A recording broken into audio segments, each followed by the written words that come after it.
my God.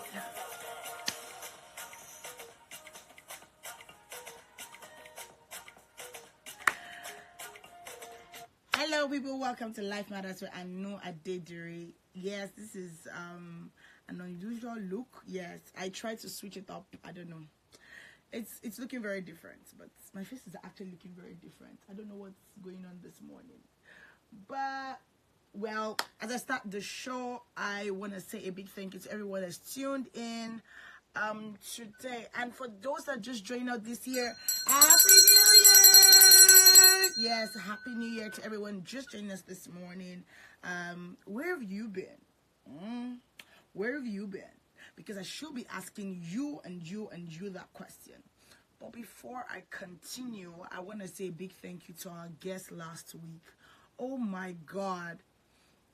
Till this very minute, I still get testimonies of how much people are still blessed from the show last week. Like, I kid you not, God is indeed faithful. God is indeed faithful.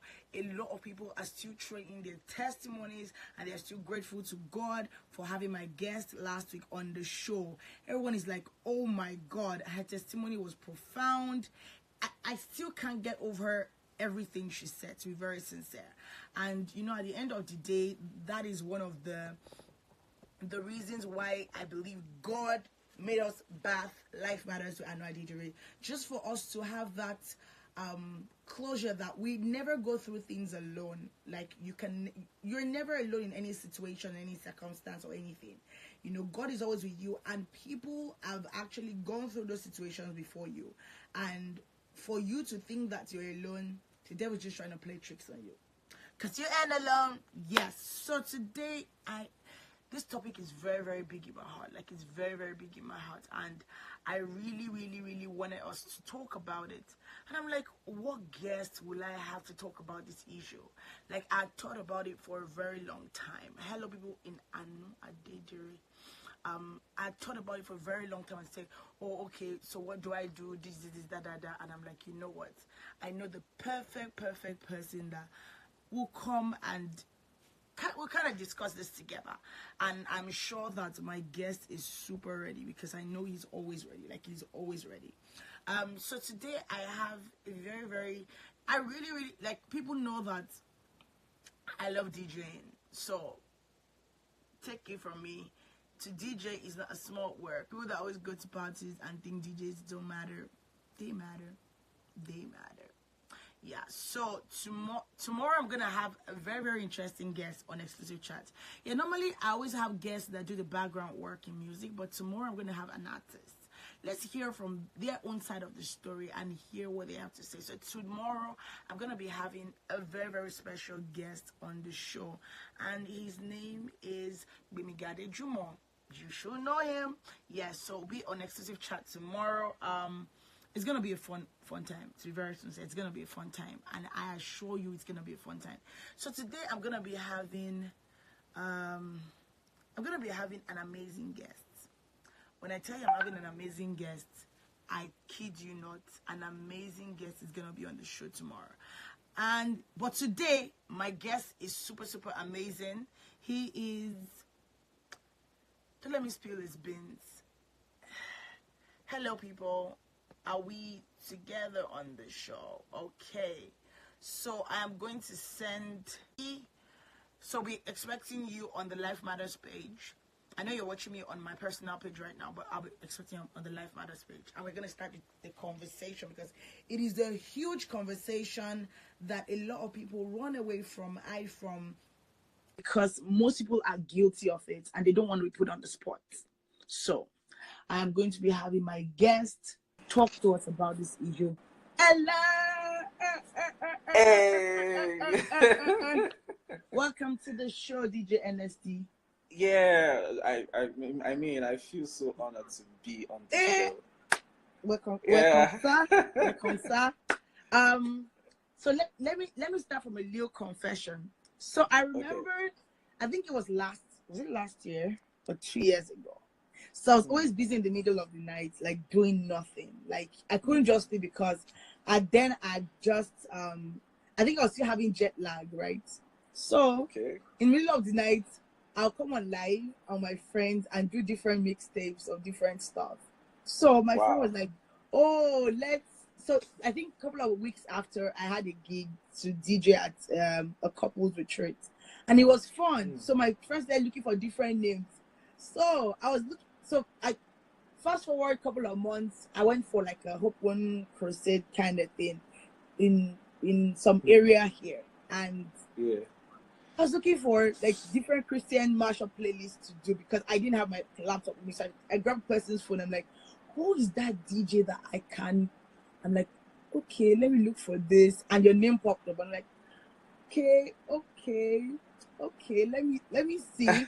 And we were jamming from song to song, and everybody was screaming. I'm like, okay, this mix is hot. So I got stuck and I kept downloading mix, and I would say awesome job. Then I watched you at the Voltage. I think it was not last year's Voltage. Was it upper year Voltage? Yeah. I can't remember. 2017. But it was late 2 years ago. Yes, it was late. I'm like, and they tell us that as a Christian, we don't have fun, we don't have good music, we only have worship songs. Who said? You know, we need to ask that question. Who said so? Like the statement give me headache. So I cannot. They always keep saying it, but who said it? Who is the originator of that stuff? Like people keep saying, boring. Who said it? That I have no clue. I have no clue. That means it's just an ideology. It's just someone just woke up one day. No, I think it's the mindset of because you're Christian, everything has to be like Holy Spirit. Like I'm sure Jesus would have been so boring when he was on earth. Like and Jesus was the most lit up person because Jesus didn't even sit with the Christians. He was how can you relate exactly? So how would you be able to relate if you're boring? I mean, if you're boring, you can't relate with anybody. And funny thing is, the first miracle he performed was at the wedding, where they were turning up. Oh my God, Jesus, forgive me. I'm just Thank saying God it was not at a church. Thank God it was not in a church service, because if it were to be in a church service, they would have said, okay, he did it in a church service. It was at a wedding. A wedding. Thank you. And they said we go to one bed. He was turning up. Oh my Jesus. People, hey, says, how are you doing? DJ Enersty. So tell us a tiny bit about yourself. Okay, so I'm DJ Enersty, and honestly, I keep it real on the wheels of steel for God. That's always my line though, but that's been rehearsed for so many years. Okay, let's be serious now. No, use it. I think it's cool though.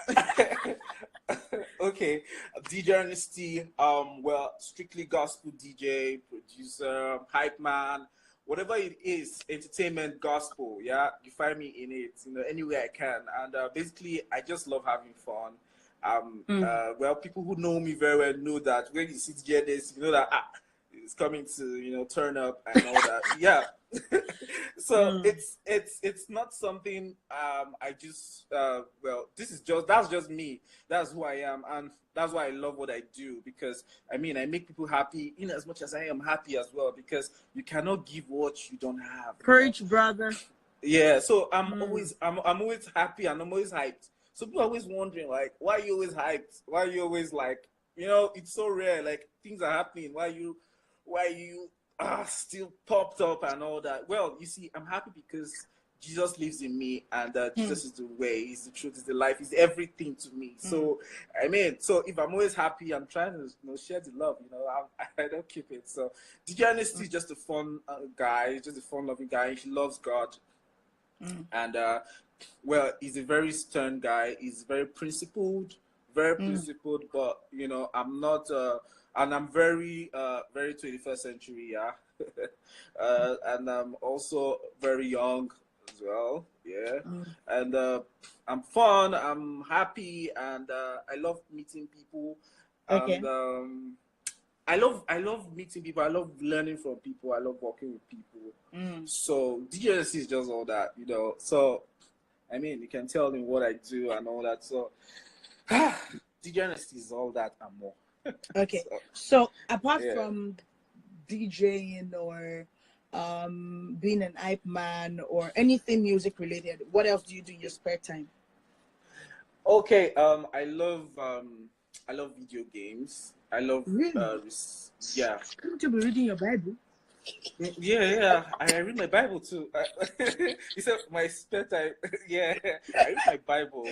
You know, they say read your Bible, pray every day, pray every day. Mm-hmm. So that's like a norm. So I Okay. read my Bible, of course. Don't mind me. I love video games. I won't deny Okay. that. I love video games. I love football. I Okay. love football. Yeah. I love swimming. Oh. I love hanging out with friends.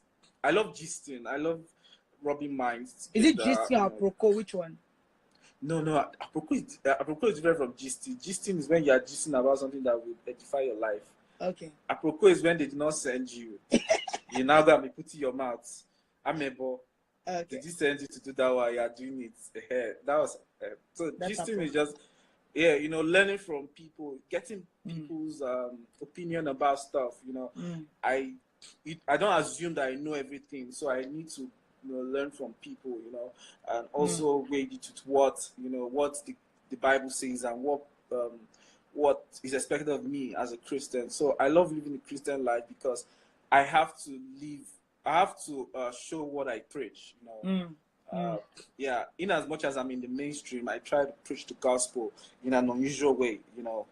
Yeah. So I love to live the life that I preach, and that's very essential these days. So basically that's it. Okay, so there's this misconception, and I put on my Insta story the other day, and Yeah. I got a feedback from one of the DJs. Okay, so I know 3 gospel DJs in Nigeria. Okay. DJ Gosporella, DJ AQ, and DJ Enersty. So that's the only Wow. 3 gospel DJs I know in Nigeria, like the whole of I Nigeria. I tell you what, there are So so many DJs, so so many gospel DJs. that's where I'm going to now. Yeah. So I put on my Insta story and I'm like, aside these 3, can somebody please give me handles of other gospel DJs that are in Nigeria? And Yeah. I think DJ Cube responded and said, "Oh, that's what's up?" And I'm like, "Well, I have never seen like almost 200 people viewed that Insta story, and nobody Yeah. gave me one answer." Wow. So in my mind, Really? I'm like, okay, so we see the uprise of people that they opt out for mainstream music because they don't see gospel DJs. But there was a twist to it. So my friend messaged me and said, "Oh, she actually saw my Insta story, and the problem is gospel DJs are extremely expensive. So instead of paying a gospel DJ, let's say 500,000 or 300,000 or Oh, I see. 200,000, they will see Wow. a mainstream DJ that can play their gospel songs for less than 100,000." Okay. So I wanted to clarify that assertion that gospel DJs are very expensive. And I also wanted to ask why we don't see or hear about gospel DJs in Nigeria. Okay. First, okay. There are 2 questions up now. Yeah. Why are gospel DJs more expensive, and why you don't hear about gospel DJs? Yeah. Okay, so I'll start with why are gospel DJs more expensive? I will tell you that gospel DJs, first of all, are very unique. Okay. Yeah, very unique. Oh, okay, let me just move this. Very unique. We're very. It's. I always tell people that it's harder to be a gospel DJ than being a regular DJ. Reason is because there are so many things involved, both in the spiritual and in the physical. Yeah. Okay. Now, let me start with the spiritual aspect. Not everybody can be a gospel DJ. I mean, so many people have tried. I know some people who started with me, but along the line, they just switched. They just derailed. They just decided that, look, man, I'm sick and tired of it. And that's not far from where I'm going to. You see, there's really poor. Like you just said now, you said you don't even know much gospel DJs. Thank God you know Gosporella. Thank God you know AQ. Thank God you know DJ Enersty. But there are a whole lot more out there, but you see, they're still finding their footing. You know, I wrote an article recently that gospel music, gospel DJs are still finding their footing, and I made mention of so many things. You know, now let me just go straight to why they are expensive. Number one, they're scarce.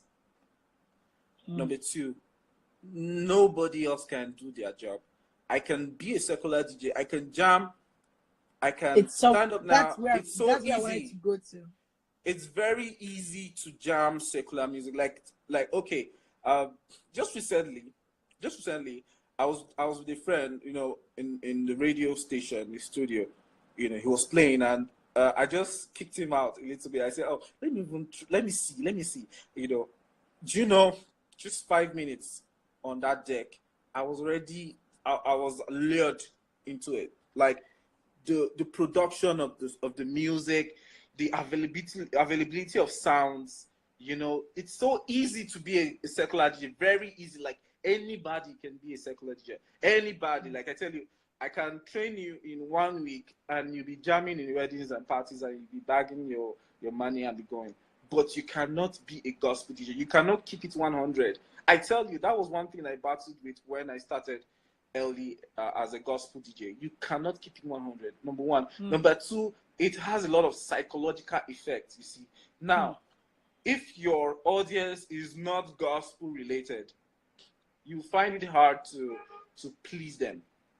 Now, being a professional gospel DJ is to blend with any kind of audience. You see, I started with, I don't go for some kind of events. Oh, no, I don't want to go to this event because it's not a gospel event, you know, because they won't understand me. You see, it's a gradual process, and it takes a whole long time to really be a professional. Thank God I've passed through that test, and I tell you what, it was worth it, because now, I mean, they can single me out from the crowd, you know, and that's why I work in some places, you see, even if we're so scarce, at least we're getting that recognition, you see. That's one. And number two, so many people are looking for substitutes. It's just because there's no substitute available, they go for the other, you know. I know so many people. So we're solving a problem there. A very scarce solution, very scarce solution to a very rampant problem. Because you go to some weddings and you see the elderly ones don't like the music. I've gone for so many events, so many times. Well, please add me to the elderly ones that don't like the music. Add me to no, the elderly I say elderly because most of them, like quite a whole number of them, don't like the kind of music that is being played. You see, so gospel DJs are there as substitutes. They come in with music that still can match up, you know, one, and two, you still keep it gospel. Those are the two things that actually goes through my mind each time I'm working. You know, I have to show you that a DJ is playing out there and I'm playing here.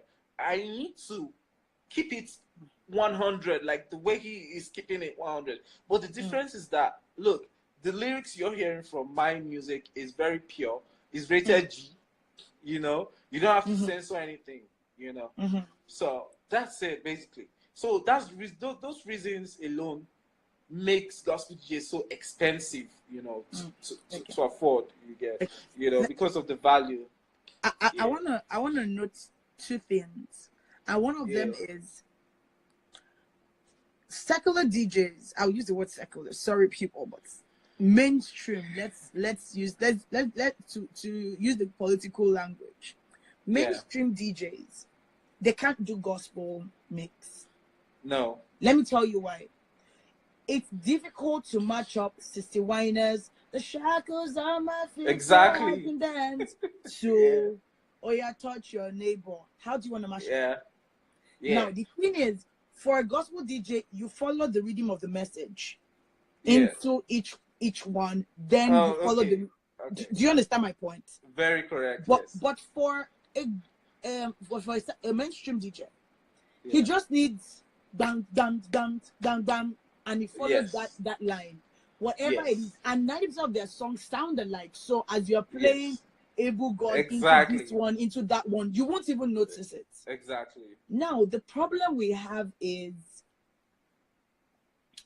even Christians don't want gospel songs. Yes. For me, that's the problem of gospel DJs. It's not like we Yes. can't have. Number one, Yes. Christians don't want gospel songs at their parties. Number two, as a gospel DJ, if you go in for the money, you've lost it. Yes. If the money is your drive, then you've lost it. Yeah. Yeah. And that is the main problem. So they go into gospel DJ and they're like, they go for the first gig, they can't get anything for the second gig, they go for the third gig, and they're like, you know what? I think they'll say I'll start with love songs. Now the reason why I said Christians don't want gospel songs, so I went for I did 1 or 2, 3 events before I think I stopped.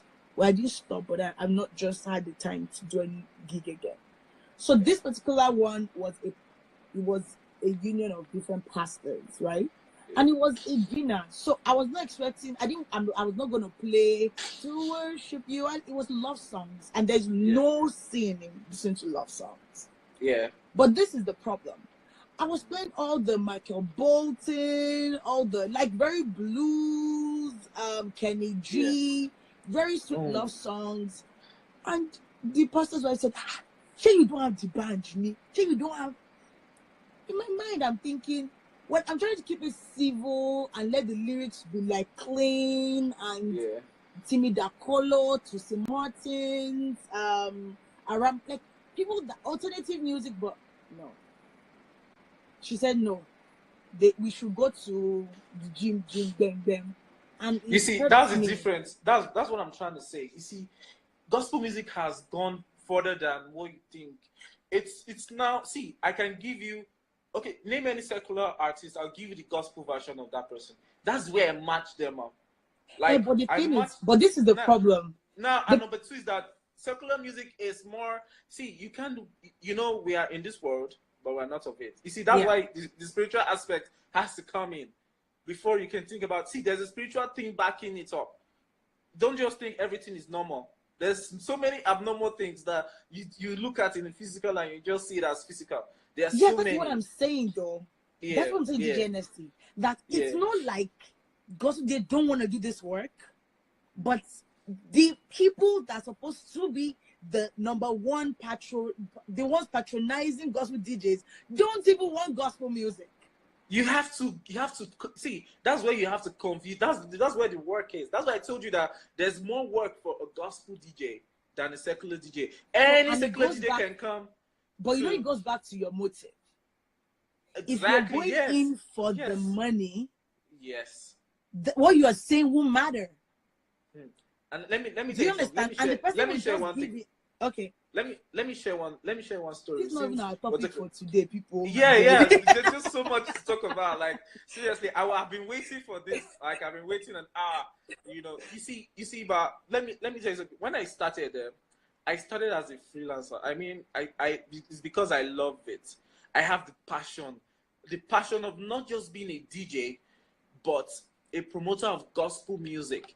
Because, man, my upbringing, what I've been listening to for so many years, has been related to the gospel and who I am. And God has saved me from so many things. So I decided to love gospel music so well. It starts from there, usually. And when I even started, now, trust me, I was carrying speakers to events. And I was not being paid. I just wanted to do it. You see. I just wanted to be there. I just wanted to let them know that, okay, look, this kind of thing can happen. Okay, my first wedding, the first wedding I ever played at, I was not the official DJ of that wedding, And the reason why I went to play was because they didn't like see, there's demand for it. In as much as, the demand can be like, let's say 5%, but there is demand for it. There's demand for it. It's just, you just have to keep convincing people. It's like ministry, but it's still like a hobby stroke. Toyasi, you're very spot on. The difference between what we have now and what you're talking about is because you had passion for it. Yes. And that's the thing. If you don't, like, everybody right now is going to music for the money. For the money, it's the money that's the drive. The moment you can because people will know your work. And that's the thing. The reason why Yeah. you were different was because people knew that this guy is just different. Like, Yeah. this guy will not compromise, no matter how much you want to dance. He has the right songs to play, and he's going to make you dance. Do you understand? I But was because invited you to had the UK. passion I and was you supposed to didn't play care in about the UK. I okay, was supposed to play for a wedding in UK. How much was it now? I've forgotten. You know, but they asked me to play secular music. Okay, there's this man. He met me at an event, and I played, and he was so happy about it. He didn't even know jack about the music, but he loved the rhythm. He loved the blend and all that. He was happy. yeah. He was just dancing, and he was even drunk on that day. Can you imagine? He was drunk and was listening to gospel music. You know, at the end of the day, he was like, "Please call me. I love. Wow, this guy is good. Blah blah blah and all that." You know, when he finished, when we were discussing about okay, it was like I'm supposed to play in UK for so and so people's wedding and all that. Later on, I found out that okay, it's secular music he wants me to play. And I told him, "Oh no, I can't play secular music." He said, "No, just do your. You could blend it. You could mix it. You can just mix it. Just put it in. You know, like well, you do your thing. It's a mix." So I So was you like, can "No, do I don't you can mix do it." 3 Christian songs and put like able God in the middle. God is still there, That's right? what they want. And Yeah, and that's you what do to they. oh my so God. so I just basically told him that oh no, that I can't do that. You know, I can't do it and all that. So he was just looking at me and he was shocked because the money was huge. Trust me, the money was huge. But I knew where I was going to. I knew what I wanted to achieve. You see, the vision is bigger than the money. Preach, brother. Temptation will always come. Preach. Jesus Preach. came. Jesus came to Preach. earth and he was tempted by by the devil. Can you imagine? Over Mm. something he has dominion over. So before you can have dominion, you'll be tested. You'll be tested in so many Mm. ways. So most times when things happen in my life as DJ Enersty, I can attribute them to just little decisions I made, you know. And guess what? At the end of the day, he referred me to where I am today. I'll just tell you, he referred me to Koza. Wow. He referred me to Koza. And I'm like, I'm telling you, Koza never knew about me. He just heard me, yeah, my pastor never heard about me. He just heard me on radio. And someone spoke to him about me. He said, and pastor's like, what, are you sure this guy is legit? You know, are you sure you can still keep it there? And all that. You know, you're not being sure about it. But at the end of the day, someone I didn't even know. Apparently, he was so shocked that that person could be talking about this kind of a thing. Kept on saying, no, this guy is legit. Like, I've tested him. Trust me, I've tested him. He's legit, Wow. you know. And just that's it. You know, you see, the devil tests you. You know, as a Christian, just be ready for tests. Because it's because you're a Christian, not because they hate your face. They hate what you are. They hate who you are and what you represent. They hate it. They don't like it. You know. So when you see people when you're at an event and you see people coming to say, "Oh, please, can you just mix it? Can you just mix it?" See, it's not them now. It's you're trying to fight a system, and before you have to engage the system. So most times when I have things like that, what I do is that I tell them, okay, you know what? Give me 3 minutes. If I don't deliver to you, then you can, then no problem. You can switch. You can switch. You know. Then they forget. It's just a mindset. I tell you, it's their mindset. The reason why the lady can walk up to you and say, "Why don't you just play me the band?" is because she only knows the band. That goes back to how publicity is for gospel music. Yeah. You see that it still it's goes on. better It's now, a big, though. yeah, it's better now though. than, yeah, you know, it still goes back to each and everybody in the industry. How gospel music artists, you know, promote their music, you know, and how they go about it. You see, these guys in the secular world, they don't joke. That's what they do, like 247. They don't. You know, I have friends who are secular joke. DJs and who are secular artists. I tell you, they don't joke with. See, they rather not eat and spend all their life savings on a video. On a video, and they spend all their life savings on promoting just one song. Yes. But we drop albums, we drop 4 albums, we drop 5 albums. Nobody knows even one song from the album. You know, That's a very big problem. We don't even have Let's not. structures. Oh my God. Structure leads to flow. If you don't have structure, it won't flow. If there's no structure, how do you expect the person out there to know that there's a Frank Edwards song that you can dance to, or there's a Michael Abdul song that you can dance to? That's because they don't know it's there. They don't know it's even available. But guess what? If you just give them one see, the reason why these secular guys are very popular is because they are always on your face every day. It's not even just that. They're not just in your face. I think the thing is this: they don't care whatever length they need to go to get whatever powers they need to get their music out. Yeah. But we sit down, take someone else. We lie about a lot, and it will not. You can be popular, you can feel your fulfilling purpose, but if you are not in sync with God, it's a big lie. Yes. Let's forget all the emotional worship we do and exactly. Yeah. I've had guys that lie on stage, on the pulpit, telling me the Lord gave me this song 2 weeks ago. I'm at another event 2 months after, he says it again, the Lord gave me this song 2 weeks ago. Every time he mounts the stage, it was 2 years later, no, a year later, I found out that someone actually wrote that song. Someone else wrote the song and gave it to this person. Yeah. So you see, there has to be. I mean, I don't know. So many things need to be in place before you can comfortably say that. Okay, you go for an event, you're playing Frank Edwards, and somebody is saying, "Oh, could you play me some Mike Abdul there, please? Could you play me some who now?" You see, and I tell you what, there's so much discrimination in the gospel music. Because we see gospel music as just worship only. Because let's not even start that. Wait, please. So, what's our topic for today? Sorry, but you see, when you bring up people, we've forgotten our topic for today. Don't worry, we'll talk about the topic in our next hour. But to be very sincere, I think that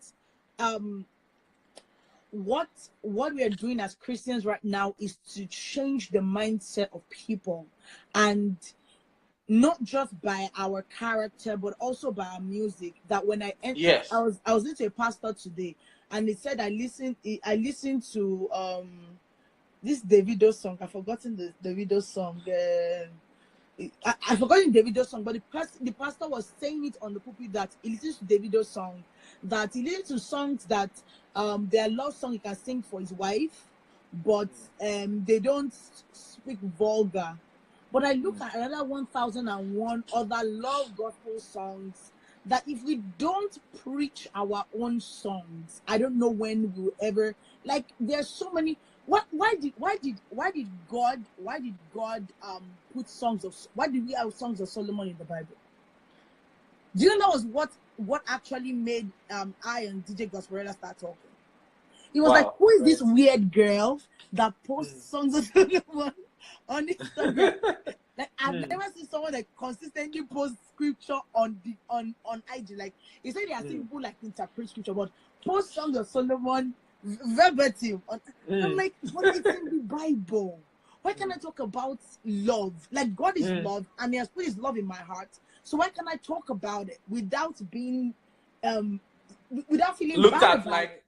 or looked at like as if, oh, what you're doing is not gospel. It's not. You see, now that's where I was going to when I said there's so much discrimination. You see an artist today, singing a song about love, and you see another artist say, "Oh, that's not gospel music." There's the ideology is so massive that you need a whole lot of, like, one person cannot just change the perception of what gospel music is. Like look at what Andrew Bello is doing in the UK. He doesn't have any, like, his genre is pure Afrobeats. Like, if you're sleeping and you hear him, you probably think, oh, maybe it's a Fela song or a Diban song. Like, you wake up to that, and you say that he's doing, like, know your niche, carve your niche, and stand with that niche. Like, people just we just jump in and jump out of this. You know what? DJ Gospelella, we're not I gotta patient. have you again. We're always not patient about things. No. We are Indomie generation. Have we forgotten? Yeah, we want things happen immediately. Yeah. You see, now things don't, and for things to last, it don't just happen, because once you garbage in, you garbage out. Yeah. You know, but for good things to like there's this saying that if you jump up, you come down, but if you grow up, you will stay there. You know, we don't want to grow, we just want to jump. Yeah. You know, we just want the next level. You know, and that's what it is about being in the gospel scene. Music, comedy, DJ, whatever it is, it takes a while. That comedy is Ask something people, else. ask people who are on top, ask people who are right there. They will tell you the same. Ask people who have made it in the gospel scene. They will tell you that, look, it didn't just start yesterday. Like, you know, I've spoken with Tim Godfrey, you know, because Tim Godfrey is someone I really love. I love his style. I love his blend. You know, he's my kind of person. He's my ideal gospel, Nigerian gospel artist. He's my ideal, because when it comes to worship, you find him there. When it comes to the Tim Godfrey, Adedire, you understand? So you know, there's no discrimination with Tim Godfrey, you know. It's and not, I was speaking with him. It's canal. After you play It's canal. It's a canal. You see, and guess what? I have played Jotier. I have played Jotier Hey, in see, DJ Enersty. This my sister, Governor D, is a huge fan. Yeah. I'm just being out Oh there. my goodness. She's a huge Hello. fan. I had to Hello, tell her, she was Governor like, D. who, if you're gonna think of a DJ who, I said, don't worry, you'll be surprised. Yeah. Hi, Governor D. I see you. She had to go back to back to all your songs. She's like, I knew you must talk to him. I'm like, okay, talk to him. Yeah, we forgot to our topic today. We're still talking about another thing. Wait, anyways. People will have DJ Enersty back. I'm very sure probably next month exclusive chat. I'm gonna have you on exclusive chat next month. Like, I'm writing this down. Next month, you just give me a day and a time. I must have you next month. Like, this is the conversation it is too small for this exactly 1.5 hours. You know, but because it's a big problem we're trying to sort out. So it won't just we need a long time to talk. Yeah, so next month, please give me a date and a time that you want us to. I'm gonna have you on exclusive chat next month. I have to write that down so that I don't forget. Exclusive chat.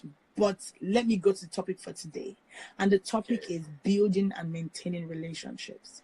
Now, people, and I think it's a good way we started when we talked about DJs and all that. Now, we're in a generation of Indomie.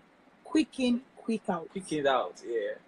We don't want to wait through the process. We don't want to do that work and maintain that relationship. But this is where my problem is. It is actually building that relationship. It is actually, I meet DJ. I've been following DJ Enersty for over a year. I don't think I started talking to you until late last year. Yeah. But I followed his work.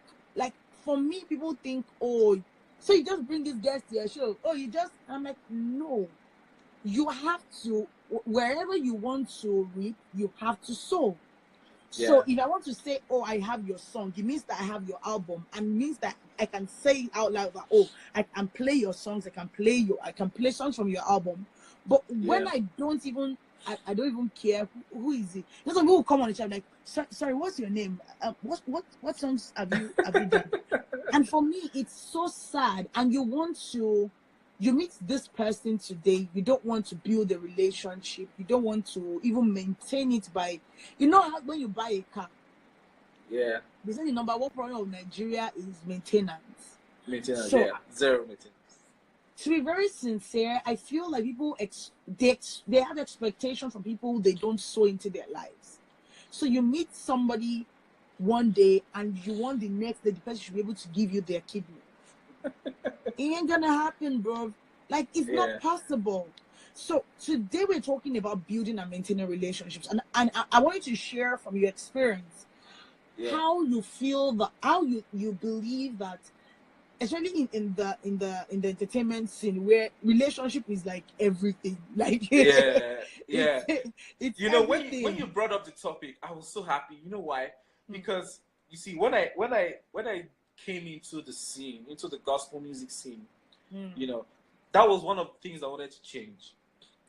And that's one of the basis for, funny enough, that's one of the basis for the Great Commission album, collaboration album 1 and 2 that I've mm, done so far.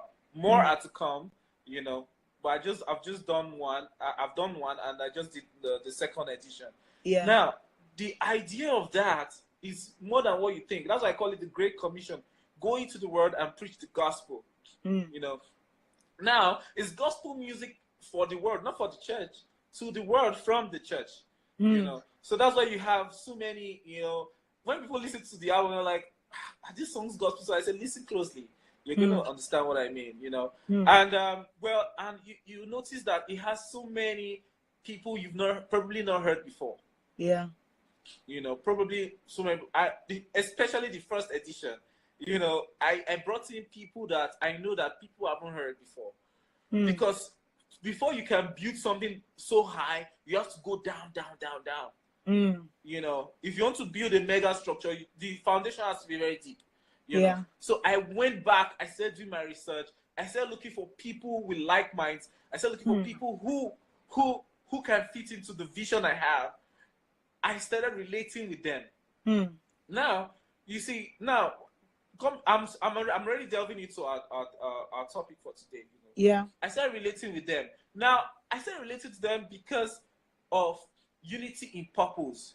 Mm, That leads me to my first point. You see, before you can build, before you even maintain, before you can even build relationship, there has to be a unity in there has to be unity in a certain area. There has to be something that is connecting you guys, legitimately. You understand? Like, if I meet you for the first time now, I mean, there should be something that, like, okay, this girl's a Christian. Wow, okay. Let me share one or two things, about the Christian life and all that with this person. You get, so there's mm, always somewhere to start with. mm, So that's about starting off relationship in the first place. mm, So I started building. Before you know it, we started becoming friends. I mm. said, this person, imagine this person, you build relationship with this person. This person goes and tell that person about me. Oh, this person is here. Look at this. I'm going telling other people that this. So it's like a chain reaction, Mm. like going round. And if you check the secular world, I mean, it's massively done. Like, they do it all the time. Mm. Imagine Alibaba doing a show and is bringing Basket Mount, AY. All of them are posting on their platforms, doing so many things about the same. But guess what? It's Alibaba at the end of the day. AY is doing AY live. He brings so many people, But you that's know. the funny thing. But when it's But gospel, when it's you gospel, don't. you don't find that. Like, you don't even find out so much. Instead, there's hate. There's so much hate, and there's this jealousy, Mm, around it. mm, And you cannot we cannot move forward if we have all those things still in place. You might be so talented. You might be the best in your field. You might be whatever you are. But if you don't have relationship, if there's no unity in purpose, we cannot grow. Nobody's an mm, island. You cannot grow mm, on your own, and you cannot change an industry. You need people to you need people to cause a change. You have to mm, bring in people. And there's another thing again. Everybody wants to be boss. Everybody wants to be, I am the boss. I am better than you. mm, And we I'm forgetting that we are Christians. We are the ones that are supposed to be preaching, love your neighbor, love one another. Even when Jesus came to the earth, he didn't come as, yo, I'm Jesus, so don't come near me, though. Like, he went to them, even with so much mm, humility. Like, he practiced the best humility I've ever seen in mm, my life. For him to mm. go and meet the weirdest of people, he didn't go and meet the Christians. In fact, he was even criticizing the teachers in the temple. Like, they Yes. didn't even know much. They didn't really even know. They didn't even really have an You know, understanding. the funny thing, You he know, was talking about them that they could upload the law of Moses, but they could break the law of God, who talks about Of love. God, like, And you it's know, funny because it's funny that we are so quick to want to associate with relationships but not build them.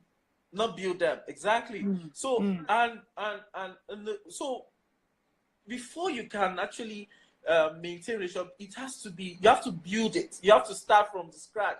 And how do you start from the scratch? You have to bring yourself down. Don't come and be like, oh, I'm the boss, I am this. You know, you need to, there has to be some, someone just, Governor D just said competition. Yeah, you know, you can't build relationship with competition, you know. It's so absurd. We have a whole lot of that in the gospel scene. Like, a whole lot of that. You hardly find some elites do music with each other. Although small gradually is happening now, but I just feel it has not really come so much like that. You know, there's still this beef and all that. So, building relationship is really very important in any sphere of life. You know, and you can't talk about maintaining if you don't have relationship. You know, and so there are some few things, you know, I always want to say about relationship. You know, relationship is always based on trust. Based on trust. If there's no trust in the relationship, there is no relationship. I mean, before you can actually be in a relationship with someone, you have to trust the person first. You know, that's trust. Then you have to love the person too. You have to love the person. Now, we're going to maintaining the relationship. You have to love the person, because someone can, you know, relationships sometimes, like, someone can do stuff to you, and because you love the person so much, you just overlook. You just be like, see, because I love you, I'm going to overlook this. Love overlooks wrong. Yeah, it overlooks wrong, you know. But we don't have love. There's no love. And we preach about love. You know, but we don't have love. You know, there's so much hate. There's so much these days now. There's this thing now that is happening these days now.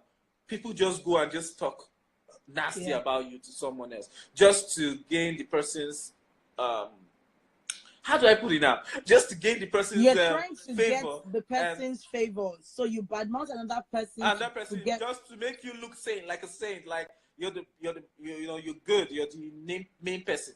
You know, the other person is not. You know, and all that. So things like that, and it's so rampant in the gospel scene. Like, seriously, like, really. So building and maintaining relationship is trust, love. And the third one I want to bring up is very, very, very, very important. Like, you don't even need to be a Christian to know this.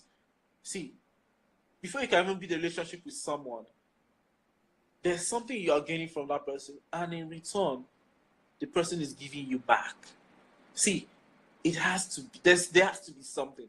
If there's nothing, it will just fade out on its own. It will not even be your fault. It will not be the other person's fault, but it's just fade out. So there has to be a mutual gain. There has to be a mutual, should I say mutual benefit now? Yes, a mutual gain in the relationship. Yeah, there's something I'm gaining from you, and you are gaining from. Like, for example, you know, I do a lot of stuff with gospel artists, because, you know, we are all in the gospel scene. You know, well, I'm in the media, I'm in the mainstream, you know, but with the gospel, you know, and these guys are artists, you know, and basically why I do stuff with them and create good relationship with them is because, number one, we are like minds. We're like minds. Very true. And, number two, I need them to achieve the purpose to which I am doing what I'm doing. They also need me to achieve the purpose that they are doing. So you can see that there's a mutual gain in it. So that's why sometimes if I just call an artist and just say, look, this is what I want to do with you.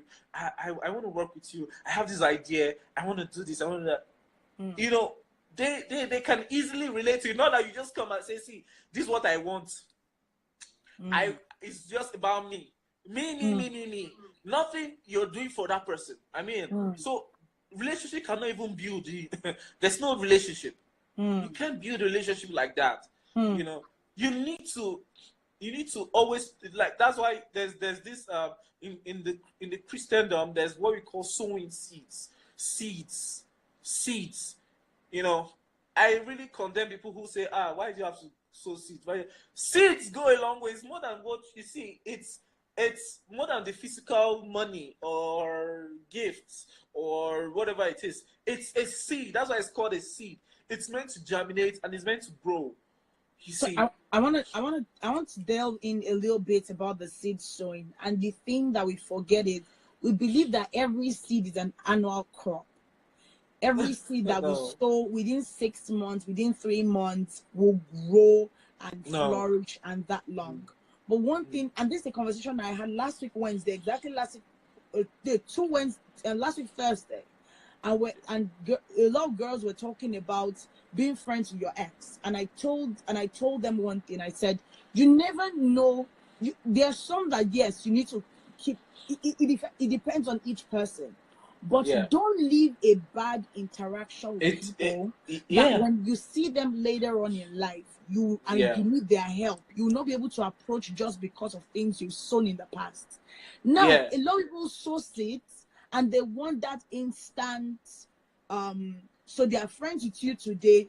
They want by next week, they want to start demanding stuff. They want to start wanting stuff. But sometimes seeds you sow are not meant for you to harvest. They're meant for your kids to harvest. Yes. But when you react to people based on the instant gratification, you miss the sowing of the seed, the reaping of the seed your kids would have reaped when they're 30 years old and they enter a place and they're like, is your son named so and so? Your father is so and so? Oh my God, your father did this. I used to get that when I was younger. If I go to a place and I mention my name, they're like, you are so and so's daughter. Don't join the line, come to my office. And I don't waste time. But imagine if my own parents had terrible characters and did not sow good seed. I'll go in there and they'll be like, the person's name, make sure you put her file as the last one. And that's how it will continue for a very long time. So it's not compulsory. You are the one that will reap the seeds you sow, and it's not your place to start judging or saying, oh, because you've done this, I'm meant to get this. The moment you start acting that way, you defeat the purpose of reaping that seed.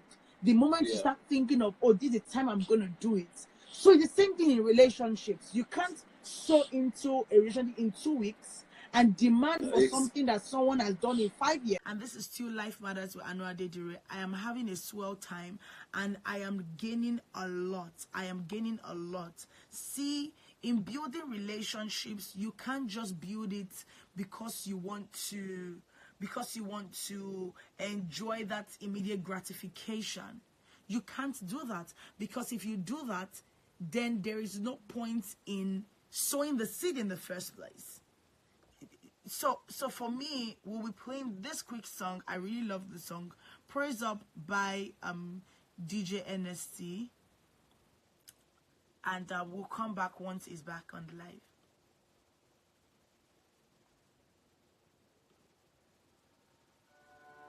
Hey people. Hey, yo, what's up? It's DJ Enersty. Let the blessings come down. And we're praising Jesus all day, every day. You know what I'm saying? I'm self-production. Your love is so amazing. You make me feel alright. Your love is so amazing. You make me feel alright. Give good loving. Good loving. Good loving.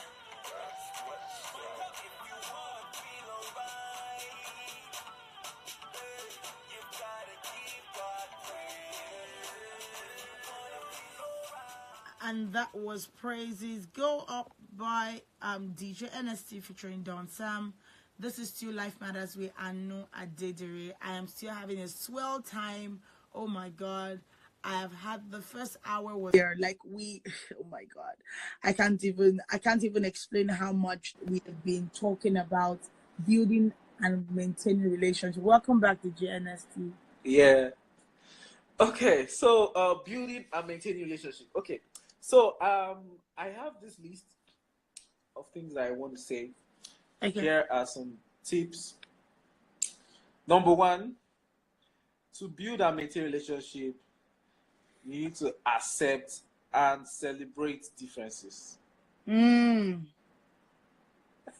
Because you cannot build a relationship with someone that you don't accept, that you see the person as, oh, this one is not my class, it's not my person, or it doesn't look like our people, it's not my tribe. You cannot build a relationship with someone like that. However you try, it's gonna you can't maintain it. It will just break up. Then number two, while you're in the relationship, you need to have a sense of know that that person is also a human being. Tend to listen to the person. In as much as, yeah, you have so much wisdom, always know that too. That person too has wisdom too that you can learn from. Don't just think, oh, you have all the wisdom and that person doesn't have any, and you try to be domineering, or you try to be, oh, I'm the boss over you. That's not relationship. Relationship is mutual. It's like, although relationships are at different levels, but relationship, even as much as it's in different levels, it has, there has to be respect in it. You have to respect people. You have to respect it. Then for you to build relationship again, this is very important. And this is one thing we don't do in the 21st century, we young people. In fact, everybody. We don't have time for ourselves again. We don't even reach out anymore. That's why there's depression. That's why that's why people feel less of themselves. There's no more love. No more. You don't even give time again. Unlike before, you do midnight calls. I remember when I do midnight calls with friends. I do. I chat for a very long time on WhatsApp with friends. I do to go. I do what they call this now? Snapchat. I do so many things, with friends. But these days, I just go on their page. Oh, this person is alive. Okay. He just posted yesterday. Okay. Sometimes they don't even like your post. You don't even like theirs.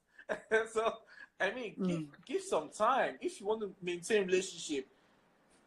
For how I know people are really, close to me is through all those little things. You just call me at random. I know, oh, this person. Okay. Now, I want to ask you a question there. Yeah. Where do I bridge the place of privacy and building my relationship? Let me give you an example. So I remember there was a time, I think I had, when we had this topic last year, I want to blow syndrome. And it was about trying to maintain relationship, but at the same time, not taking advantage of others. Now, there was a day that I was talking to a particular gospel artist, and the person said, there are days where I just want to be me. Like, I don't want to be that quiet. People should see me on the road, just say hello, not take a picture with me or not do anything with me. But he said that there was a time that he kind of wanted to reach out, so he gave a couple of people his number, and the person started calling at odd hours of night to ask for things and talk about different things. And it opened up to a lot that since then, even though people would think the person is proud, but he's not proud. He just feels like he will not want to do that again because of what has happened to him. So how do I maintain my relationship and build my relationship, and at the same time still not breach the privacy of each individual? Because sometimes we think that, oh, this person is fine, this person is all right, like you said, and I go liking picture, or I send a DM, or there was someone that I sent an email to, I sent a DM to, and the person didn't respond, and I didn't take it as anything. That is me personally. I don't, you not responding to your DM, you just God telling me that it's not working. Like, that's how I take it. Like, I don't, it's not that deep for me. Do you understand? Okay. But yeah, when it comes to building relationship, and I mean, even outside the gospel or entertainment scene, I mean, even for business, how do I do that? I don't breach privacy. I don't breach the person's space at the same time wanting to reach out. Okay. Do unto others what you want people to do to you. Okay. Let me start from there. Do unto others what you want people to do to you. I mean, you cannot call somebody to me. I know I love my sleep so well that I can't joke with my sleep. You call me midnight, I won't pick your call. Even if it's so important. If once I sleep, I sleep because I hardly sleep sometimes.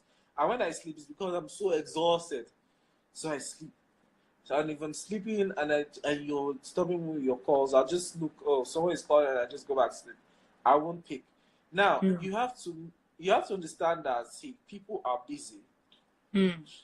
People have different timings. Just like the way my time zone might not be like your time zone. It's not. But because I'm 8 hours behind. So because I'm here now, I expect that because you see another thing is myopic thinking. People just feel that because my time zone now I'm free now. It means so that person should be free. It must be free now that I'm free now. I'm awake. The person should be awake now that I'm awake. Why is the person not awake, or why is the person not picking my call? You know, you have to understand that. See, people are busy. So most times, even when I reach out to people, what I do is that I'll just say, "Oh, when is it convenient for us to talk?" You know, courtesy also maintains relationship. If you don't have courtesy, you can break relationship that you just started in a few minutes ago. You know, just how ladies can be turned off when a guy just says something nasty. You just say, "Oh, really? Get on my face," you know, just like that. That's the way it is. You know, you have to be careful with what you do and what you say. You know, so don't just believe that everybody should be available to you. I mean, who are you? Like, seriously, you know, like know that people have time. So just send them messages. Just tell them, "Oh, I would like to talk to you. Reach out when you can." You know, love and hugs, you know, or text me when you're free. Stuff like that really matter. Like, but you know, like, let me give you an example. In society where I am, they don't do that. They will call you, tell them you're busy, you send message, they will still call you again. You're in a meeting, you're battling with your phone. Excuse me, I can't call now. They'll still call you. They'll say, okay, just listen to what I want to say. No. You have to, when someone gives you like, just respect people's space. No, I told you, I said, you know, and that's one thing I said. I said respect people. You need to respect. When you respect people, the person, in as much as at that point and time, person couldn't pick, the person will appreciate the fact that you called. Yeah. And you also appreciate the fact that when you said, "Oh, I'm busy right now," you just obliged and you said, "Okay, we'll talk some other time." I mean, that could. What I even do most times is if I like send a message, "Oh, I'm busy," I just write whatever I wanted to say. I just write, "Oh, okay, just checking on you and saying hello." It just makes the person feel warm at that point, right? Okay, let me give you something. Like, that you brought DMs. Yeah. Okay, let me talk about DMs. Now, some gospel artists, you know, people who want their music to be played, you know, they want Genesis to have their music, you know, countless times I keep reaching out to people. I said, "Look, if you have any gospel song, just send to me. I'm very accessible." Yeah, because I said I'm so accessible doesn't mean that you say hi. I'll say hello. You say hi. Then you not get offended. You start saying stuff like, very proud. That's now you're not very replying proud guy. Me. Yes, proud. He doesn't want to talk. He can't even keep up a conversation. What kind of guy? Yeah, you know. So you know, but not knowing that possibly I could be driving at that point. You will live long. You'll be driving. You will live long. You know. Oh my God. There was a time I had to tell the person, "Look, say what you want to say. I'm busy." Like I had to call the person back. Like I said, "Say what you want to say. I don't have to tell you, yes, I'm here, or just say it. You know, just drop the message, boom, and go. Just drop the message." So this is an advice in case you're sending DMs to people. Straight up to the point. Say it. Put a DM there. Put the message there. Just say, "Okay, this is what I want to say. This is. Hope you get it soon. Thank you. I'll be expecting a warm response. You know, kind regards." Remember, it's technology. You know, I was interpretation. Texting interpretation is very, very dangerous. That's why sometimes when you're texting, people can misinterpret you what you mean. then they begin to take offense and say, "Oh, this guy is acting like this." You know, I might be laughing at that point, but maybe the way you have taken it to be like, "Oh, this guy is just being proud and all that." That was one other point I was going to manage mobile technology, like manage social media, like if you're chatting up with someone, it's not the same as meeting the person in person. True. So don't just conclude and think, oh, this person is proud or stuff like that and all that. So yeah, so that's it. There's a whole lot of things to know about building relationship. Also, like, okay, I've said trust already. I don't know why that's so very important. That's really very important in building and maintaining a relationship. You have to trust somebody, because somebody else can go tell you stuff about that person that might be wrong. And if you don't trust the person before that information came in, the information will just tie it. And there's one thing that Cobham said that changed my life 3 years ago. I was watching a TEDx where Cobham spoke, and he was talking about his journey. He was born blind and everything, and he said that then when his friends say jump, there's a gutter, he will jump just because he trusts them. He said there are times where he will jump even when there's no gutter, and they will laugh. Days where he will jump too low and he will fall down. Like it was like that. He said, but I still have to trust. Even if it doesn't make sense, I still trust. And I think the idea of, yes, they say trust is earned, but I believe that God didn't request for our trust before he loved us. Yeah. For me, if I have the Spirit of God, anyway. If I have the Spirit of God in me, I learned to just, you just, well, it depends on growth at the end of the day. But exactly. The other side to it is you just trust, even when people hurt you. You trust even when you know that it's not that you should not have a backup plan. And that's one thing that you should not make sense. Another reason why people don't trust is because of their past experiences. Yes. People. You're very correct. Let's not hide the fact that even where we are, in the society where we are back here in Nigeria, you don't just trust anybody, because it's worse here. They can do like this to you. Oh, hi, teacher, how you doing? And all that, and they're still smiling with you, and they're the ones reporting you to get you fired at your job. So it's even worse here. But you see, in as much as there are people like that, there are still people who you need to trust. That's why when I want to do stuff with people, most times what I do is that I'll first of all ask you, do you trust me? If you trust me, then do this and do this and do this. If you don't trust me, don't do it. That's me putting my reputation, your integrity on the line. Your integrity is at stake when you're giving your word. You're giving your word. So I always keep asking, would you trust me?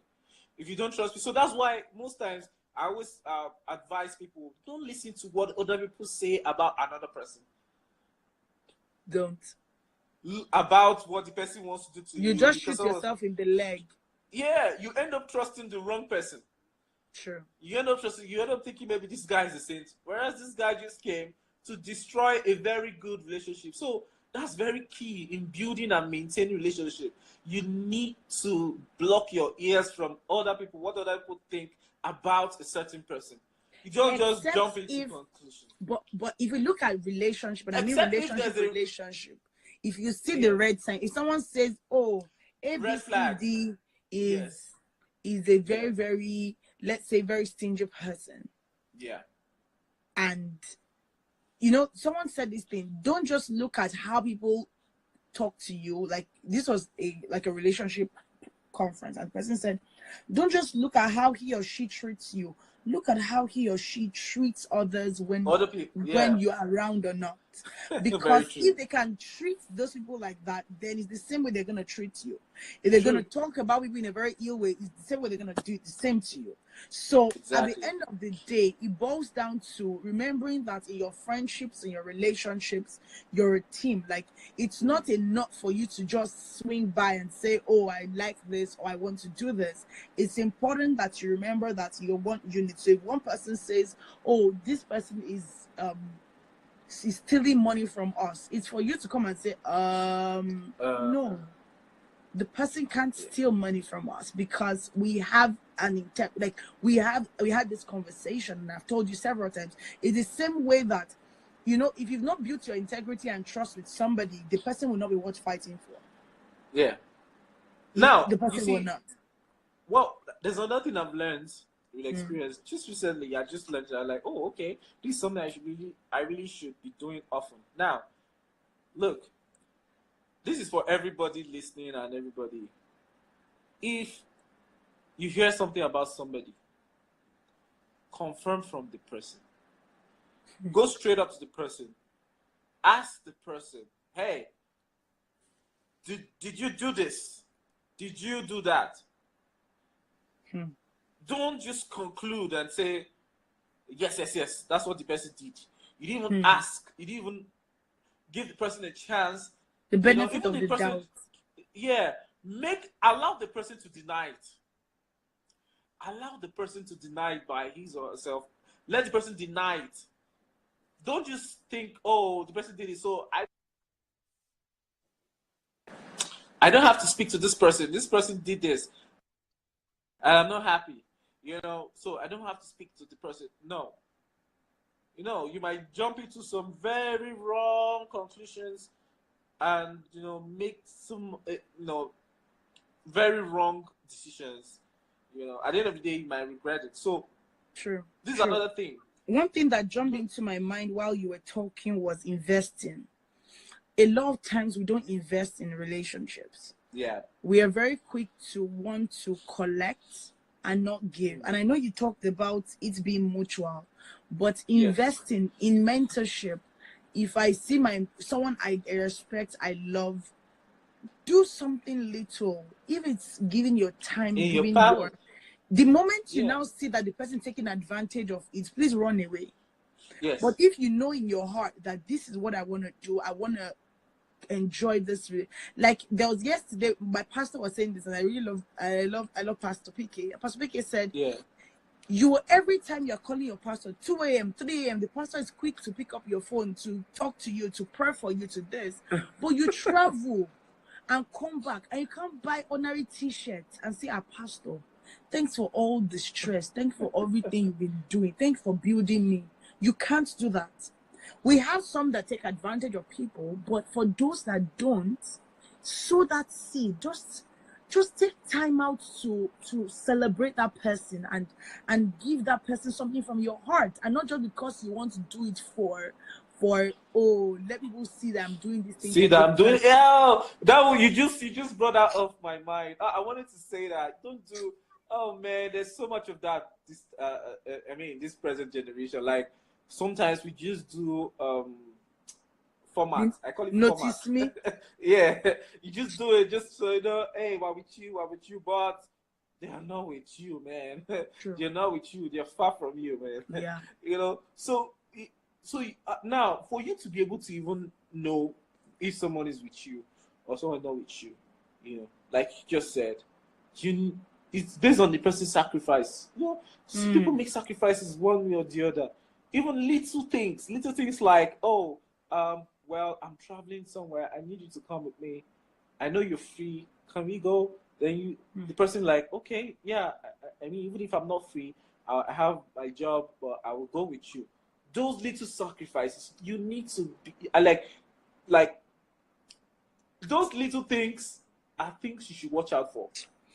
You need to watch out for those little things, because some people might not have like $1,000, $100,000 to give you.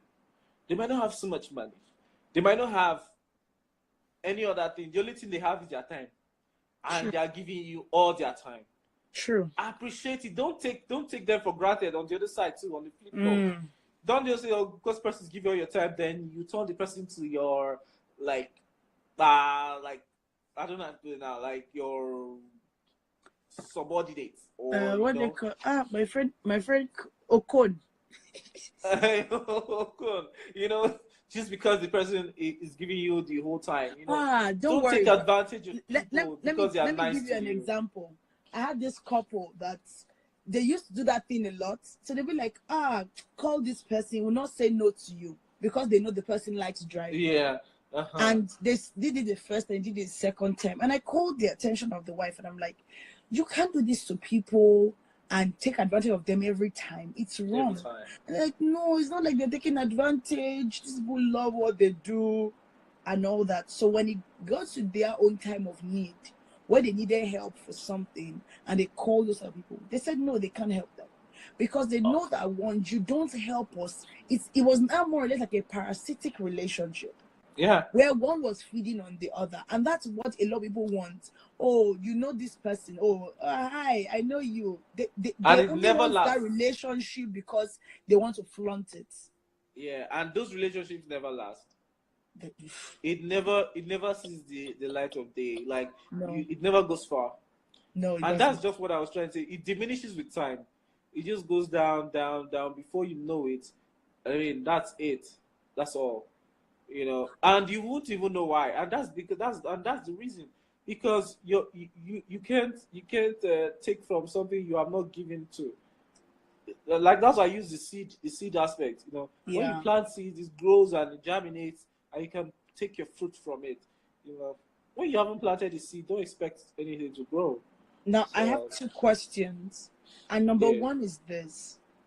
Now, when it comes to collaborations in the music world, I know some people will tell me they don't charge, they do it for free, they believe that they should support the person. I want to give a shout out. LandryNet, I see you, 237 LandryNet. I love your music. Okay. Thank you. I love people who love my music because, I mean, my music is like a message. You know, I always, like I said, I'm trying to build a hub of gospel music, whereby to reach a time whereby I will go for an event and I play all DJ Enersty collaborations.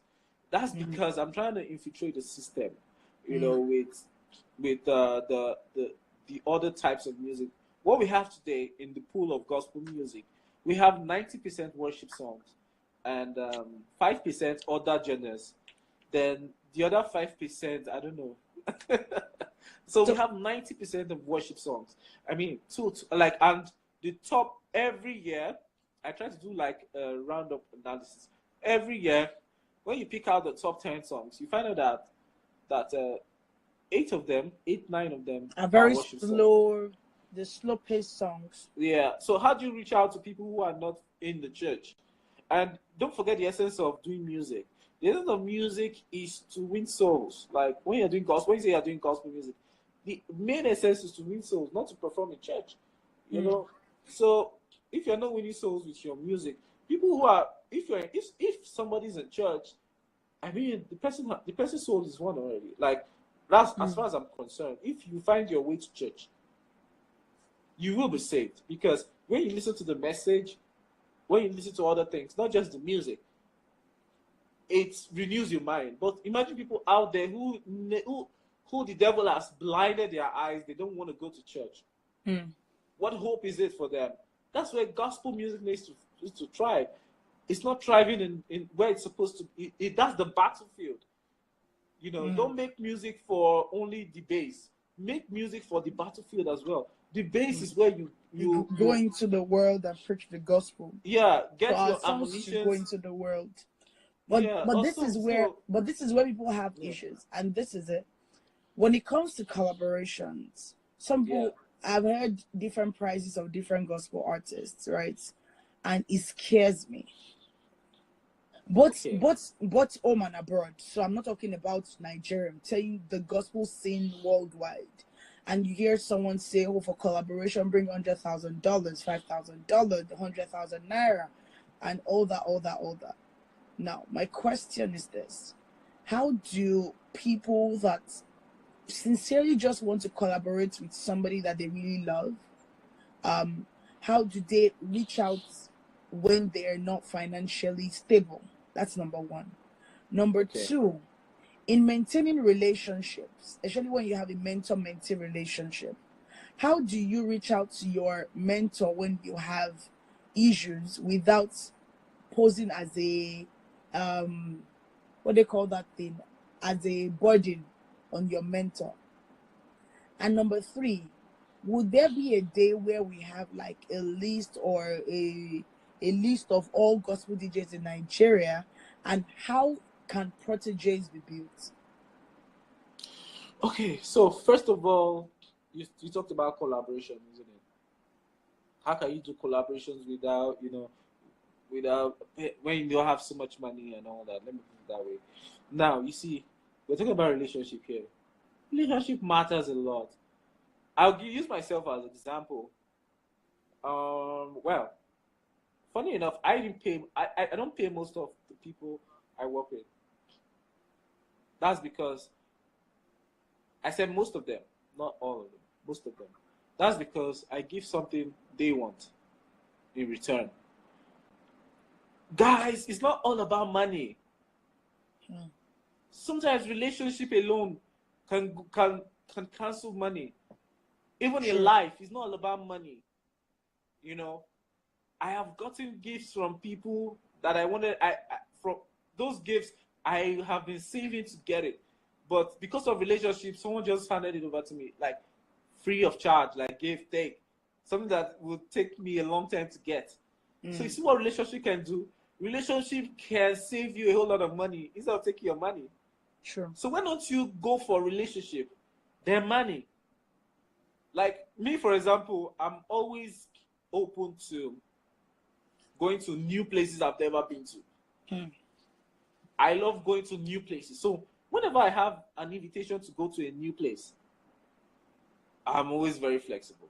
I'm always like, okay, let's see, let's go. However, just let me know what it is, because you are also benefiting from that that scenario. Let me put it that way. You also benefit from that scenario, because you want to go to a new place and that person needs you. So why don't you just go? But make life easy. Don't complicate life, We complicate life by ourselves, So I'm sorry, I have to use this word. Use what you have to get what you want. Like you have what you can give somebody. Give it to the person. And you know what the person wants. You know what the person wants. Try and solve it. Try and solve that person's problem. When you solve the person's problem, the person will do it willingly. Like he will even be glad to do it. And there's one thing about paying somebody to do stuff for you. When you pay someone to do stuff for you, the person will just do what is being paid to do. But when you have a relationship with the person can even go the extra mile to do more because of the relationship. So now tell me, haven't heard all what I've said. Which one would you rather go for? Relationship or money? Now you build relationship, but at the end of the day, you say thank you through reasonable means. If you want to do a collaboration with anybody and the person is charging you, just take time. Look for what the person needs that you want, that you have. Could it be that artist just want to minister at your church and you are very close to your pastor? Hey pastor, there's this artist I want to introduce you to, sir. He's a very good guy. You need to listen to him, and that's it. Boom. You don't have to pay for the. Or is it? Oh, somebody. Let's say you want to do collaboration with somebody. Person is in the US, and you want to have a gig, and you just get him a gig in the US. The person will do the collaboration for you for free, like seriously, because you got the person the gig. So look for something. Always have that. Always be looking for what you can give to somebody, not what you can take from the person. Always look for what you can give to somebody. Every day I meet people, especially when I like the person, I'm looking for what to give the person. What can I give the person now that this person will never forget me? That's what I always focus my mind on. What can I do for this person that this person And one thing you don't know is that when you do something good to somebody, the person now becomes your mouthpiece. Yeah. In places that you can never dream of being. True. The person becomes your mouthpiece. That's because Oh yeah, man. that's Oh because yeah. oh, okay, so okay, I see you. Okay, so okay. All right, so that's because you have sown a seed. I always use that seed because it's very important. You That's said because you it's have done important. something. Yeah, that's because you have done something for that person that the person cannot ignore. So the person begins to unknowingly he begins to tell people about you. Hey, there's this guy you really need to meet. Like, this guy is so nice. Could it be that somebody else has a different notion about you? And that person is there. And if somebody says, no, the Enersty is a very bad guy. Like, seriously, you don't need to. And the person is like, no, let me tell you what he did for me. He did this, he did that. Somebody else is listening. The person is like, really? And you told me the Enersty is a bad guy. And you're telling me that the Enersty did this to you. Who do I believe now? You see, so you have a mouthpiece somewhere. When you do things, always look for things to do for people. You never They know who is become in your your audience. Yeah. They become your mouthpiece everywhere. Like someone was sharing with me, like the person was just chatting me and he was saying, "Look, my pastor is just talking about you now in church. He was talking about the gospel, taking gospel to the streets and all that." And the guy was so shocked that he was talking about the Genesis. Like, my pastor knows the Genesis, really? And that's because, I remember he told me the pastor. I just remember that, look, he invited me for his birthday. I went there, I played, and when I finished, I just left the place. I left the place on fire. Oh, I'm not trying to be proud, but I left the place on fire and I left. I left the place on fire and I just left. And he was looking for me up and down, like, hey, this guy did not collect his money. He didn't get paid. Hey, so what's going to happen now? And all that. He didn't even know where I was. Someone just brought me. When someone just brings you, like, he didn't even know who I was, and he was just asking, hey, where's the DJ? He has gone. Oh, wow. He's gone. What's his name? Oh, that guy. Wow. How can he just live like that? And next thing, he's talking about me to his congregation of people. Like, so many people. Just so do you know what you just did? You just traded the money he would have paid you, which could be very minimal, to publicity, cheap, free, huge publicity that you just got, like, for free. So always look for something to do for people. Don't always expect things in return. Who knows? It could be that when you really need something, someone else who has heard about what you did for someone could just return the favor. And that's how God wants it to be for us. So we don't have, that's why money to God doesn't mean anything. It's relationship. Yeah. So number 2, can we have a list of gospel DJs? Is it possible? Well, I can try because we have a group where we are gospel DJs. Really? Yeah, we have a group of gospel. Now, there's this issue we're facing now. You see, we have a situation whereby the people who just came into the gospel, doing gospel DJing, and that's the issue I'm sure we have in the whole gospel music scene. People who just come in, then they come in and they're like, oh well, I'm the boss. I can do it better than you. Forget that you just came in. I can do it better than you. Look, the first day I met DJ Gosperella, the first day I got to chat with him, I told him, I said, you inspire me a lot, but you don't know. DJ Gosperella started way before I started. And I'm sure he didn't even have an idea of that.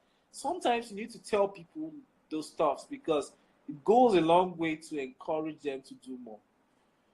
True. But we don't do that in the gospel scene.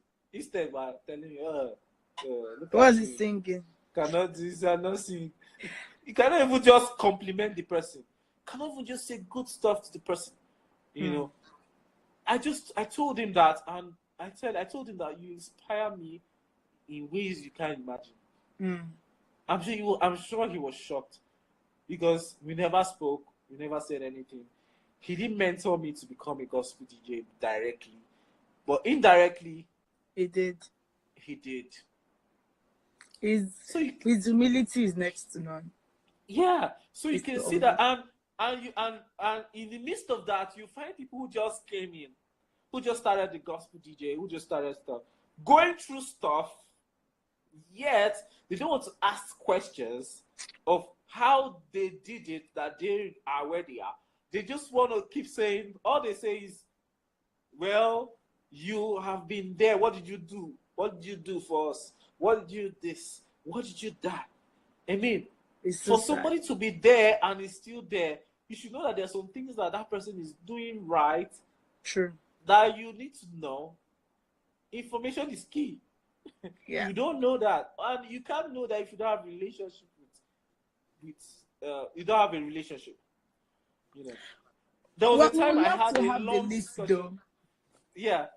We'll love to have the list and reach out to a couple of them, because I think that, because I get a lot of people ask me those questions, oh, who are the gospel DJs, and by the time I list only 3, they're like, okay, DJ Enersty is in Abuja, A-Cube and Gospelella in Lagos, transporting. Some are just in different parts of Nigeria that when it comes to transporting and all that, it's one work. So they're like, okay, let's look for one around us. So if it's something that we can get, and even if it's their handles, just to have a chat with them and find out what they do, because I love DJing, and I think that. And there's one other thing I want to say. Okay. There's one other thing I want to say. You see, and that's one thing I've discussed also in the group. I say, look, being a gospel DJ, you need to be a gospel DJ. Of which some of them don't do that. Mm. I can tell you categorically, some young DJs, some people, let me not say young DJs, sorry. They might be older than me, but some people who just started gospel DJing, you know, they mix it. You know, but they don't know that people are watching. The whole world is watching you. True. When you say you're a gospel DJ, that is a defining factor already. Yeah. It's not like being a secular DJ whereby you can be gospel. When you're gospel, you cannot be secular. You can't. Yeah, you can't. But some of them do that. That's because they want to make quick bucks and hide under. They want to make quick bucks and still hide under the umbrella of being a gospel. I confronted one recently, and all he could do was that he said, I'm a hypocrite, that I'm judgmental. I told him, no. I said, you were inspiring me. Because I was following this guy. He just started, but this guy, it was inspiring me. But he didn't know. Until one of his posts, I just saw that, oh, this guy is playing music that isn't gospel. You know, and I immediately told him, I said, yo, what's up? Like, is this song? He said, yeah. I said, really? I thought you were a gospel DJ like me. And he was like, then the whole conversation changed. It was not like as if, like, I'm being judgmental. I told him, no, I'm not being judgmental. I'm just saying that, look, you can if you're something, DJ, stand by it. You can't say you are this and you're something else. It's not possible. I've been doing this for almost 10 years now. Wow. I've been doing this for almost 10 years now. And in as much as I went through a whole lot of stuff, before I got to where I was, I went through a lot. You have to go through the process. You must go through the process. You cannot dodge the process. Pass through it. And there was like this process. Yeah. They just want to keep it. Like you said, Indomie generation. It's Indomie. Quick. Yeah. So that's the problem most gospel DJs have. They want to just, they succumb to the pressure. Yeah, and that's the thing. It goes back to what we said in the beginning. Yeah. In the beginning, yeah. Passion. Yeah. You have to know why you're going into a wedding. Wow. I've walked out of a wedding before. Yeah. The couples are just looking at me. Now, before you came for the wedding, you told me, I told them, I'm a Christian DJ. They say, yeah, that's what we want. We want Christian DJ. You know, I told them, look, this is my kind of music. Here are my mixtape. Listen to them. This is my style. This is what I do. This is bumpy. Don't worry about it. Just don't just put your mind to it. When you put your mind to it, that's when you get carried away. Just leave it. Just go with the flow. Trust me, I'm a professional. They were like, oh, they love it. Yeah, they have been to so many weddings I've been to. I know that. Now, I go to the wedding. I start playing. Now, we have a mixed crowd. I know we have a mixed crowd. You know. Now, someone just comes in. He just says, oh, look, why is DJ playing only Christian music and all that? Now, I told the person that, look, just don't worry. Don't just say anything about the music. Just let the music be. Come on, I'm a DJ. Leave it. If they are not enjoying it, fine. I can walk away. Don't just delve on the fact that, oh, it must be this music. Don't worry about it. Leave it. Now, he didn't want it. He went to tell the couples. The couples asked me to mix it. I said, is that what the couple said? You need to confirm that. They said, yeah. I said, okay. I just closed my laptop and I walked away. Although I brought another DJ to come and play, which is a secular DJ. I said, okay, you know what? Okay, come and play, man. Just play. You know, I can't just because I want to score cheap points or I want to, you know, make quick bucks. I won't want to change my personality for anything. That's sad. Personality means a lot to me.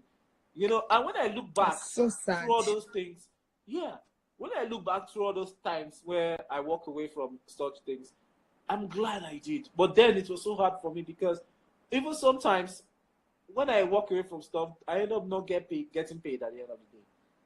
You know, because I didn't deliver, I didn't do the work, you know. And I'm like, no, but that's a break. Okay, so let the lawyer and me come in for 1 minute. So that's a breach of contract. So you put it in your contract. You put it in your contract that the moment you get there and they breach the contract, they can't take that word back. So you have to be the one to protect yourself. That if I come from my house, bring all my equipment, start playing, and in the middle of the thing you say, oh no, we don't want this, you forfeit 70 or 80% of your money because that's what you did. So you have to protect yourself. I have all that on my website. Like, I've always had my website open for that.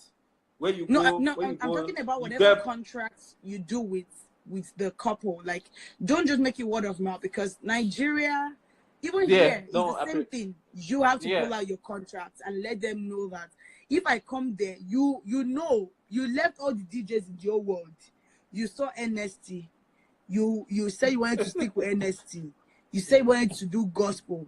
I'm not playing. You're not pulling down to pressure by your family and your friends. And it's mostly family and friends. You lose 80% of your deposits. If they know that, they will rethink it, or they will say, you know what, we don't care.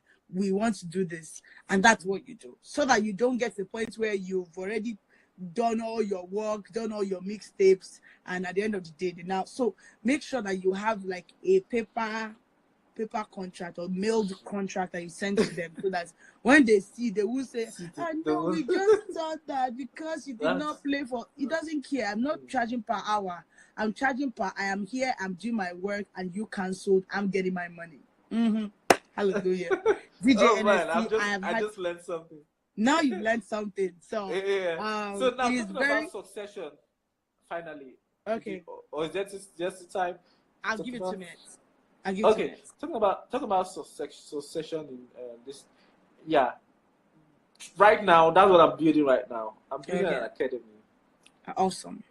You're just, I think you're the first person to know this. Yeah, I'm building an academy. I was reluctant to start at first because I felt, am I there yet? Am I this? But something just laid my heart this year. I need to build an academy. Now, the academy is to breed gospel DJs. Okay. Yeah. If I can do it and I've gotten to where I am, they can do it. Imagine we have so many of them. Yeah. Okay. And the difference between having people you mentor and meeting other gospel DJs is that you are able to talk to these people, and because they look up to you and they will listen to what you have to say. Well, I think in February, when we have you on exclusive chat, we'll be able to go into details into all that. But today, and I want to DJ live as well, like on my see, and videos. that's why that particular show is not like, it's not like, okay, so right now we are streaming on Amen Radio live, so we have a time slot for that one. It's Instagram live, so it's whatever we want to do as long as we want. I had Floraka last year. We spent, I think, 3.5 hours, and we're talking and talk. We didn't know when time went. So it's always an awesome time. So you just give me a day. Probably after this, I'll give you a video call and we'll talk about that. So we'll set up a day. You have you DJ, you talk, you everything you want to talk about, everything around DJ will do. I can teach as well. I can't wait. Tips. I can't wait. I can't wait. Tips. Okay. For you to become, I'll just give you a few tips about mix. The first thing a DJ needs to learn, mix, how to blend one song to the other. You teach us everything. You teach us everything. I am super pumped right now. I have to go and get all my DJ stuff so that day I will be super pumped and I'll be happy. But I want to say a big thank you to everybody first, and also to DJ Enersty for being on the show today. I have had people think because you're a DJ you're not deep, you're just playing music, but I'm people so shallow. DJ Enersty is deep. Even my mixtapes are deep. Don't listen to my mixtape. And that's the thing. People, people just have this notion that once you're a DJ, they don't go deep into knowing the things you do until they meet you and have an interaction with you. So people, don't forget to go check DJ Enersty. You just Google DJ Enersty. Google. Yeah. Like the songs are like this, like this. And his album, the Great Commission 2, is on iTunes. Go get yours. I have mine, so you go get yours. But I want to say a big thank you to DJ Enersty. I want to pray that God will bless you, God will keep you. Amen. Your ministry will continue to blossom and blossom and blossom in the name of Jesus. And this will not be the last of you. So you'll have loads of prodigies, people that you'll be able to hand over this baton to. And on the last day, you will not be found missing in the name of Jesus. Amen. You will do in heaven. Amen. I want to say a big thank you to everybody. This is Still Life Matters and Adedire. We meet Wednesdays, 6 p.m. Nigerian time and 10 a.m. Alberta time, 12 noon Central, that's CST. Or MST, we have plenty time. Don't mind us. But I want to say big thanks to everyone that tuned in today. God bless you. We're live on Facebook at Life Matters Aanu Adedire. My own name is Aanu Adedire, so that's the name for sure. Aanu Adedire.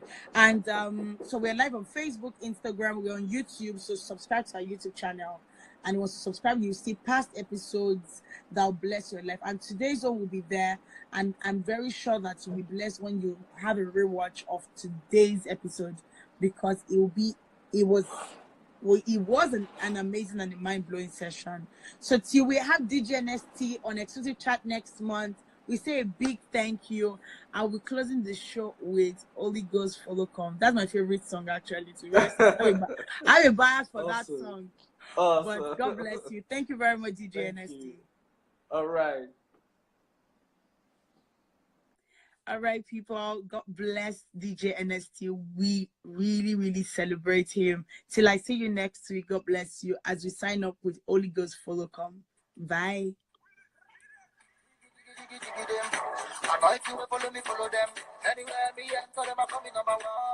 Cause me are doing this. This is a good way because righteousness. I tell my Benson. Holy Ghost Follow Come. Hey, Holy Ghost Follow Come.